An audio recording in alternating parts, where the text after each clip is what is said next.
Jake, you never responded to the challenge. You publicly stated that I used a victim. He's a crybaby. Ready, baby, let's go. He's a victim. He's a crybaby. Jake Paul has made a career out of shocking the combat sports world, but his latest move may be the boldest yet. This November, inside an Atlanta arena buzzing with controversy, Paul will square off against none other than Gervonta Tank Davis. On paper, it looks insane. Davis is one of the most dangerous knockout artists of his generation, a lightweight champion with 31 fights, 31 unbeaten results, and 28 of them ending in brutal knockouts. Yet standing across from him will be Paul, bigger, stronger, heavier, and backed by an army of fans who thrive on the chaos he brings. And here's the kicker.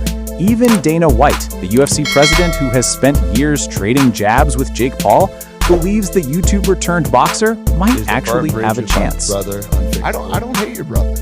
he made a diss track on you, though. You know what's funny about your brother? He's gonna fight fucking Gervonta Davis. You guys need to fight guys your fucking same size. You know what I mean? White didn't sugarcoat it. On Logan Paul's Impulsive podcast, he gave his verdict on the fight. He acknowledged what everyone can see. The size difference is staggering. You guys need to fight guys your same size, he told Logan, reflecting on the weight disparity from Logan's 2021 exhibition with Floyd Mayweather. When you fought Floyd, you were massive. He's tiny. I'm sure in training you thought, all right, I'll hit this guy a few times, grab him, tie him up, and that's what you did. White's point was simple. When size gaps are this extreme, technique alone doesn't always decide fights. Logan was almost 35 pounds heavier than Mayweather and used every bit of that to survive the distance. Gervonta Davis, at his peak, has never weighed more than 140 pounds. Jake Paul is walking in at close to 195. That's a chasm of over 50 pounds, a difference that, in combat sports, can mean the difference between a knockout and a clinch. Fans were quick to fire back online. Many accused Davis of chasing a payday rather than defending his lightweight title. Others argued this risks his legacy, a world champion stepping into an exhibition where the rules and optics don't favor him. Tank's too small, one fan tweeted. Jake just needs to lean, clinch, stall, and survive. That's not real boxing. Another countered, Davis knocks him out cold. Jake's size won't save him from Tank's left hand. White, though, sees shades of truth in both sides. He admitted Davis hits much harder than Mayweather, no debate there, but he still circled back to the size factor. Your brother's going to be able to get inside on him, put his weight on him, tie him up, White said. For a man who has never shied from criticizing Jake Paul, those words carried weight. Paul's camp has leaned heavily on this narrative. He's built his record carefully, standing now at 12 wins with 7 knockouts. He's gone the distance with names like Julio Cesar Chavez Jr. and even Mike Tyson, proving he can handle pressure without folding. Critics dismiss those results as cherry-picked, but even the harshest doubters admit Paul has evolved into something beyond a novelty act. Meanwhile, Davis enters with his own questions. While still undefeated, his last fight didn't end in a knockout.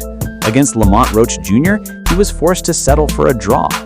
For a fighter who built his mystique on sheer dominance, that performance raised eyebrows. Has Tank's aura slipped just enough for Jake Paul to capitalize? Or was it simply a stumble on the way to a much bigger stage? This is the essence of combat sports, the clash of narratives.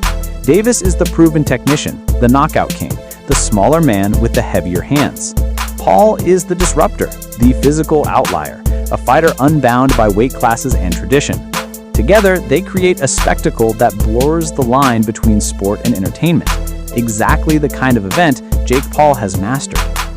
If you're enjoying this breakdown of one of the most bizarre matchups in boxing history, make sure you hit that subscribe button to stay locked in with MMA Arena. We bring you the drama, the rivalries, and the tactical truths behind the fight game. Looking deeper, the politics of matchmaking can't be ignored.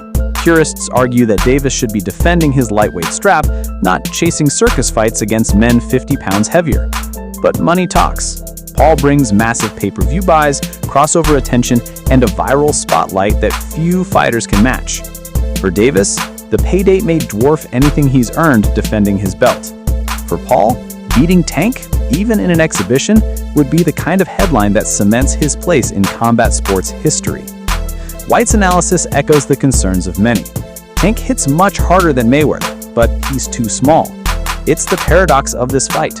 Can raw knockout power overcome a mountain of size? Or will Paul smother, clinch, and frustrate one of boxing's pound-for-pound greats into irrelevance?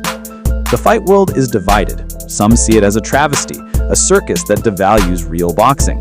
Others see it as inevitable, the collision of spectacle and sport in the modern era. But no matter where fans land, they'll be watching. Because when Dana White, a man who has roasted Jake Paul for years, admits the YouTuber has a real shot, the story writes itself. On November 14th, Atlanta won't just host another exhibition. It'll host the collision of hype and legitimacy, size versus skill, and maybe, just maybe, the night Jake Paul shocks the world again.